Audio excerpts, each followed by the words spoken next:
Hai semuanya. Wah, udah lama gak ketemu ya. Kenalin, aku Kansa Farinda Halisa.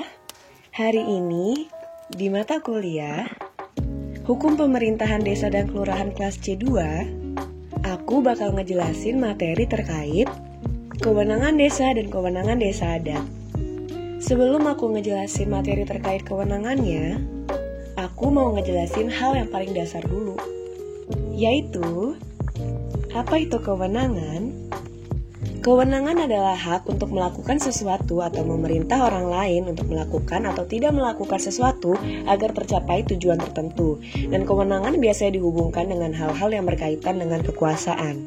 Nah, karena kita udah tahu pengertian dari kewenangan, sekarang kita lihat yuk apa saja kewenangan desa jika ditinjau dari Undang-Undang Nomor 6 Tahun 2014 tentang Desa.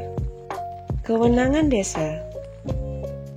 Peraturan mengenai kewenangan desa diatur dalam bab 4 yang berisikan Pasal 18 menjelaskan bahwa kewenangan desa meliputi kewenangan di bidang penyelenggaraan pemerintahan desa, pelaksanaan pembangunan desa, pembinaan kemasyarakatan desa, dan pemberdayaan masyarakat desa berdasarkan prakarsa masyarakat, hak asal-usul, dan adat istiadat. Dan dalam pasal 19 dijelaskan bahwa kewenangan desa meliputi hal-hal seperti kewenangan berdasarkan hak asal-usul, kewenangan lokal berskala desa, kewenangan yang ditugaskan oleh pemerintah daerah provinsi atau pemerintah daerah kabupaten kota, dan kewenangan lain yang ditugaskan oleh pemerintah daerah provinsi atau pemerintah daerah kabupaten kota sesuai dengan ketentuan peraturan perundang-undangan. Dalam pasal 18 dan 19 disebutkan bahwa kewenangan desa itu berdasarkan dari hak asal-usul. Apa itu kewenangan berdasarkan hak asal-usul? Kewenangan berdasarkan hak asal-usul adalah hak yang merupakan warisan yang masih hidup dan prakarsa desa atau prakarsa masyarakat desa sesuai dengan perkembangan kehidupan masyarakat. Nah, itu dia kewenangan desa. Sekarang kita lanjut bahas yuk apa saja yang menjadi kewenangan desa adat. Tapi sebelumnya kita lihat dulu yuk apa saja perbedaan dari desa dan desa adat. Perbedaan desa dan desa adat. Perbedaan mendasar antara desa dan desa adat terletak pada asas pengaturan, kewenangan, serta bentuk dan susunan pemerintahan. Kedua tipe sama-sama memiliki otonomi, tetapi ada kesamaan dan perbedaannya, yaitu perbedaan yang pertama yaitu desa adat adalah desa yang masih memperoleh pengaruh adat secara kuat, sementara pengaruh adat dalam desa relatif lemah. Perbedaan yang kedua adalah desa adat dan desa sama-sama memiliki hak kewenangan asal-usul, tetapi asal-usul dalam desa adat lebih dominan dibandingkan dengan desa.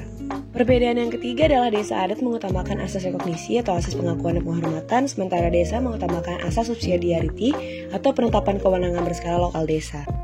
Perbedaan yang keempat yaitu pemerintahan beserta lembaga dan perangkat desa adat menggunakan susunan asli atau asal-usul, sementara desa menggunakan susunan modern seperti yang selama ini kita kenal. Nah, sekarang baru deh kita boleh tahu apa aja kewenangan desa adat. Kewenangan desa adat masih berlandaskan dari undang-undang yang sama, yaitu Undang-Undang Nomor 6 Tahun 2014 tentang Desa.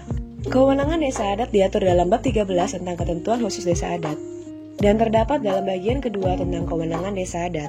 Pasal 103 dijelaskan bahwa kewenangan desa adat berdasarkan hak asal-usul adalah yang pertama yaitu pengaturan dan pelaksanaan pemerintahan berdasarkan susunan asli, dan yang kedua adalah pengaturan dan pengurusan ulayat atau wilayah adat. Yang ketiga adalah pelestarian nilai sosial budaya desa adat. Yang keempat adalah penyelesaian sengketa adat berdasarkan hukum adat yang berlaku di desa adat dalam wilayah yang selaras dengan prinsip hak asasi manusia dengan mengutamakan penyelesaian secara musyawarah. Yang kelima adalah penyelenggaraan sidang perdamaian peradilan desa adat sesuai dengan ketentuan peraturan perundang-undangan.